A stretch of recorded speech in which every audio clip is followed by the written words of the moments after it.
The best mental map I've found for enjoying your life is to view it as a game and to use that map to steer yourself towards positive territory or more specifically positive experiences. Within the great game of life, there are many mental maps you can use, not just for happiness but for clarity. And alchemy is one of those mental maps. Even though it fell out of fashion with the intelligentsia a long time ago, the alchemists were the original chemists, and the end result of their experiments is what we call modern science. But that's only part of the picture.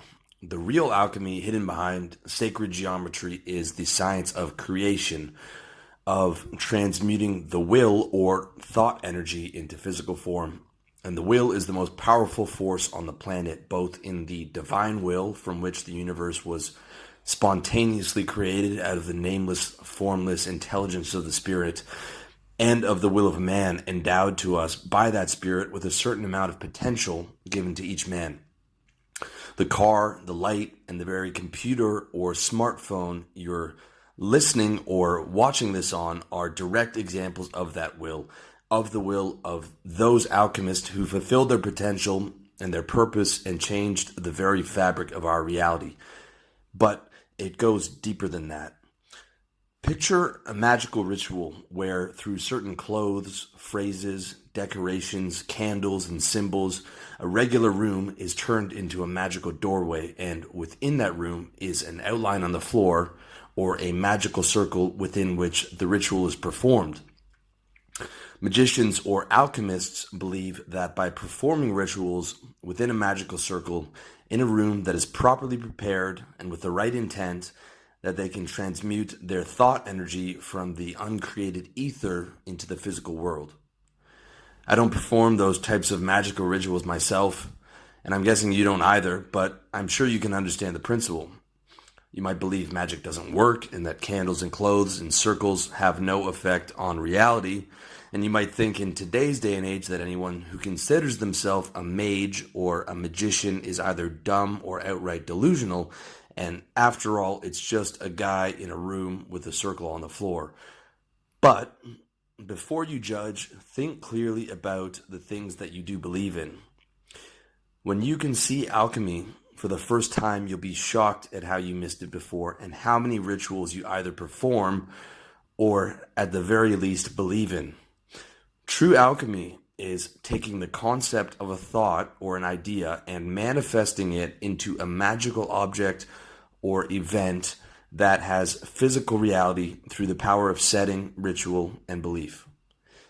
Take the event of a Brazilian soccer superstar worth hundreds of millions, dressed in his national team's colors, scoring the winning goal in the World Cup finals in overtime to a stadium full of adoring Brazilian fans and billions of people worldwide watching the event on TV. The entire event, to billions of people worldwide, and especially the people in the stadium, is an incredibly significant event with a tremendous amount of energy infused in both the game and the end result. Now take the actual reality. A man in colorful cloth kicks a ball past another man into a metal frame. The significance, the hundreds of millions of dollars paid, the stadium, the billions of people watching, the national colors, the national pride, the thrill of victory, the agony of defeat, the very idea of the existence of a soccer game, down to the very act of renaming the kick of a ball into a metal frame as a goal, and an overtime goal at that, is all part of an elaborate ritual. And the alchemical result directly and significantly affects the energy of billions of people worldwide, with the Brazilian player who scored the goal becoming a hero for the ages. In that ritual, billions of people celebrate a child's game with a passion or anger or joy they rarely express for anything else. They bet and they scream at the TV as if it has an effect. They spend their life memorizing statistics, and some grown men will risk death, injury, or jail to fight in the street against other grown men who support the opposite team, all for a guy who kicked a ball past another guy into a metal frame. In effect, the soccer player is the magician, the stadium is the magical setting, The crowd cheering Olay is the incantation. The team jerseys are the costume. The magical circle is the net. And the ability to kick the ball into the net is the end result of decades of practicing ritual and the magician's belief of turning his childhood thought of becoming a World Cup hero into a reality. But when it comes to ritual and alchemy, a soccer game is just the tip of the iceberg. Let's take what might be the ultimate ritual, the creation of money. The central bankers are the magicians, perhaps the greatest of all time. The mint is the ritual room. The printing press is the magical circle. And the end result of their alchemy is the creation of magical pieces of paper called money that cost next to nothing to produce, yet that are valued at trillions of dollars worldwide and are used by 6 billion people in exchange for real goods and services, all because of the alchemy of central bankers and the agreement of the rest of the population. And in the ultimate sleight of hand, the central bankers who own the central banks and own the means of production to create the money out of thin air loan this money to governments at interest which 6 billion people on the planet pay for the use of the bankers' alchemical creation. You can say what you want about central bankers, but whatever way you want to slice it, you have to respect their power as magicians, because everything in your life is directly affected by those magical pieces of paper through which you can get other people to cook and clean and build a house for you, among a million other things. The truth is, rituals and magic exist in the real world. It's just that most men who define themselves as magicians are practicing the wrong rituals. The central bankers create magical paper through thought and give that paper reality by blessing it in the form of a stamp. In their ritual, they spend a penny on the creation of a bill worth $1,000 and then loan that bill to the population at large for indefinite yearly interest. The wealth and mindshare transfer is beyond monumental.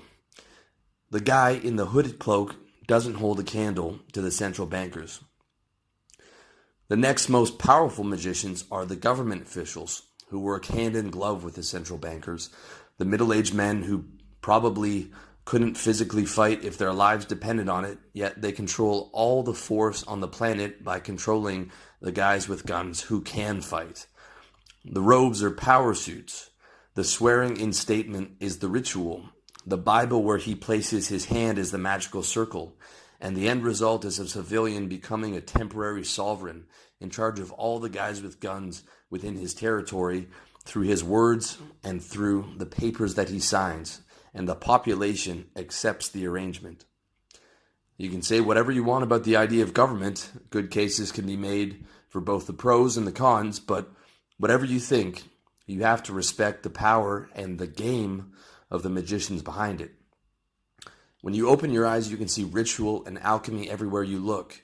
You can see how a broke high school dropout, William Bradley Pitt, became an incredibly wealthy superstar, worshipped by millions through the power of the actual acting rituals he performed on screen to become Brad Pitt. You can see how the magicians at Hermes sell a Birkin bag that costs $800 to produce for an average price of $7,000, all the way up to a $300,000 bag made of nothing more than dead crocodile skin and some metal that people consider precious. Magic applies all the way down to your everyday life. Every graduation, religious, christening, birthday, wedding, or funeral ceremony is an elaborate ritual with an alchemical intent. After a bar mitzvah ritual, a Jewish boy is accepted as a man by members of his community. After a graduation ceremony, a student becomes a high school graduate, ready for the next ritual of university. Look at your own life and see all the rituals you and your people participate in. See all the areas where real-life magicians create alchemy through ritual intent, producing for consumers, and where hundreds or thousands or millions or even billions of consumers accept and believe in the magical creations that these producers thought and willed into existence. And acceptance and belief are the keys to the entire game. First, in the magician himself through thought. Secondly, through his own belief. in his skill at performing the ritual, and thirdly, in his subjects believing and accepting his alchemical creations. That's the key to it all. Agreement.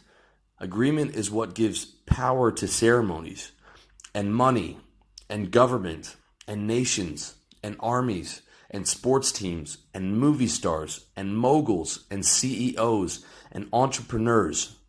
Agreement is what makes all of those things a reality. Agreement is what makes one man wealthier, higher status, more successful, better looking, more stylish, and more powerful than another man.